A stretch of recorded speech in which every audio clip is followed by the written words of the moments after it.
Hi, this is Janet, Janet's Kitchen Garden, and today we're at the Castle Jumilhac in the Périgord. There we go. And we're here to see the castle, which is 11th century, 12th or 11th century. The main portion is, and then the two side wings are later, late Renaissance probably. And we're going to go out to the gardens and take a look at the gardens. Okay, we've just exited the chateau, and right in front of me is this gorgeous, enormous tree. Beautiful. And I believe I asked one of the people that work here, one of the docents, and they said it's an until, and I'm not sure what that means. Right here we have some fruit trees.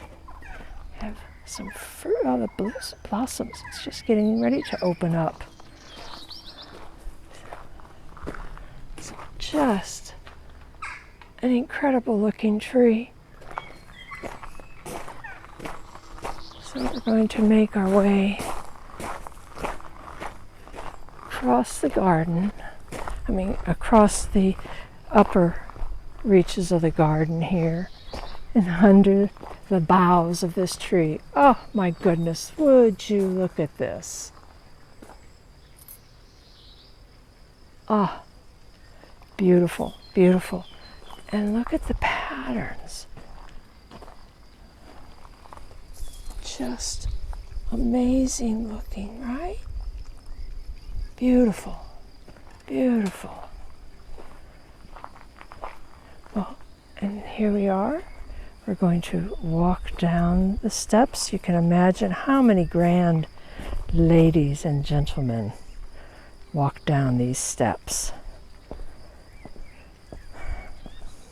And again, the gardens have a real feeling of Italian Renaissance about them, about the shape with the center fountain and the tall columnar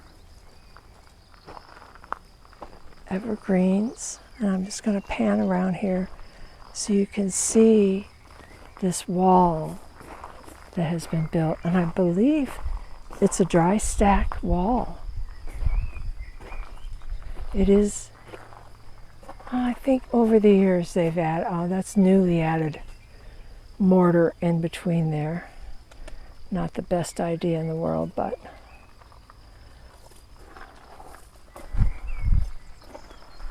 with the urns on top. Let's go over here. I'm going to walk down the walkway here and go into the roses. Okay, it's lovely white. Let's see how fragrant we are. Going in for a sniff.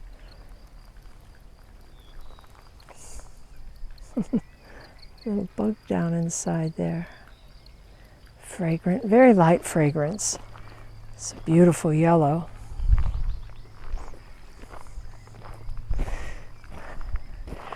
Admittedly, it's not in the pristine condition that Vallandry was, but then I don't think they have an army of gardeners to care for their gardens. Bumblebees all in the roses. Let's smell this one. Oh, very, very sweet, almost with a touch of cinnamon to it. That's pretty amazing. Lovely, and it's just loaded. Again, we have some more yellows.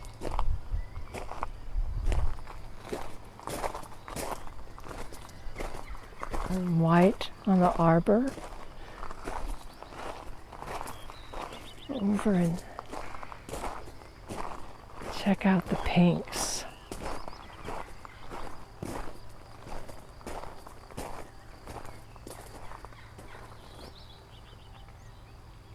Oh, lovely. Lovely rose. And fragrance? Faint.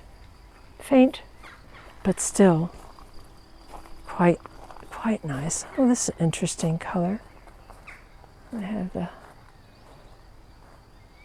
yellow and rose tinged. Oh, look at this parfait. It's lovely. Oh, looks like they're continuing to plant. These are all new, these rose trees. This is Rose Gold Star, it says. Not much of a fragrance to it, I'm afraid. And again, your pattern's laid out with boxwoods. They do need some help, but it's still fun to see. Now, I don't know if this has all been laid out according to old plans, or if this is all completely newly generated. I kind of don't think so.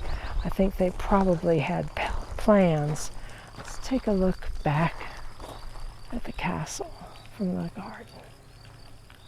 Nice. And again, that magnificent tree. And I think straight ahead of us is a tall evergreen maze.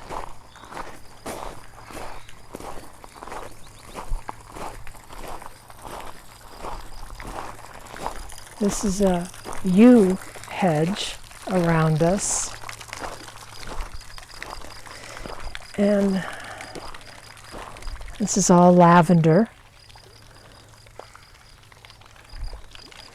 that should have been cut back, as we all know. Cut those woody stems back, mound out your lavender, and it will be so much happier. Yeah, if they were to cut this back, cut it back, and get your lavender to sprout back out, because it will if you prune it back. Unfortunately, I don't think you could prune this large shrub back as low as it needs to be, but you could work at it over the course of the next few years and get it back low enough that it will mound out, so you can get rid of all those woody stems.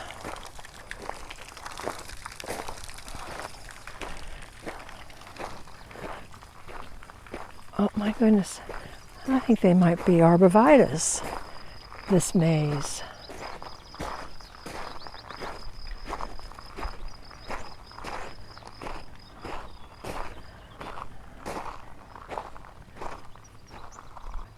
All right, let's go into this maze. And I do think they're an arborvitae, and they are, oh my goodness, they are tall. I'd say they're about a good 9 foot, if not more. Okay. We know that would take you back out. So I'm going to see where that would go. I don't know. I'm going to stick to the outside trail.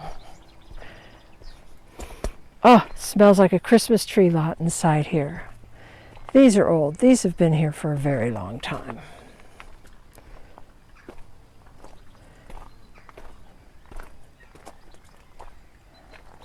And they could use some tender, loving care. Whoop, this brought me out to the outside, overlooking the village. So the backs of the village houses. Oh, look at their roses. My.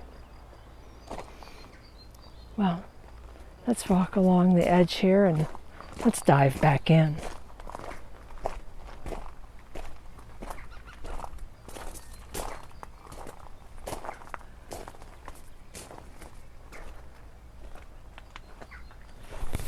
Ooh, little spider webs. Pah.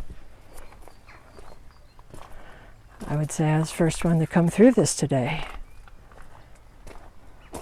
Oh, it's going to take me back out again. Let's go back.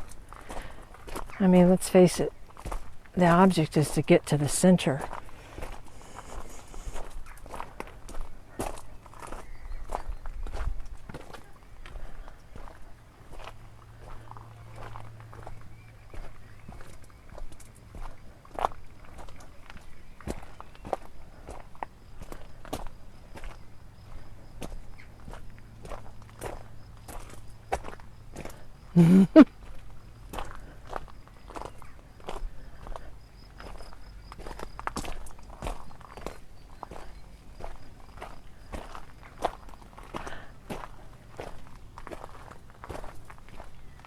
Ah, I think we have made it to the center of the maze. Hold on, oh dear.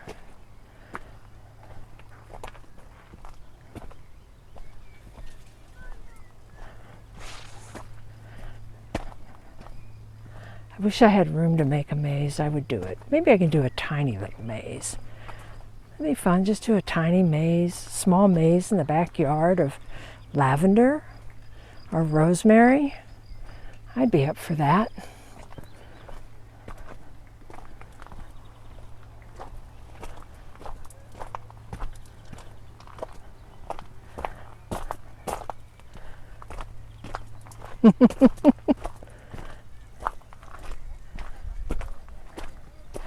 And here we are, and we're out. And there's Mr. Bill waiting for us. I heard you. Yeah. The whole estate has been in the same family for 3 centuries. The chateau itself dates back to the 12th century, but the entire estate, the castle, the wings, the surrounding property, was all accumulated during Louis XIV's reign, and due to bad investments, parts began to be sold off until it passed out of the family's hands. Until the beginning of the 20th century, they were convinced to buy it back. So the estate is back in the hands, the castle and the grounds are back in the hands of the original owners. Well, thanks so much for being with me and going through this little tour of the castle and the castle's gardens. We're again at Castle Jumilhac, which is in the Périgord of France. And thanks a lot, and I'll see you soon. See you later. Bye.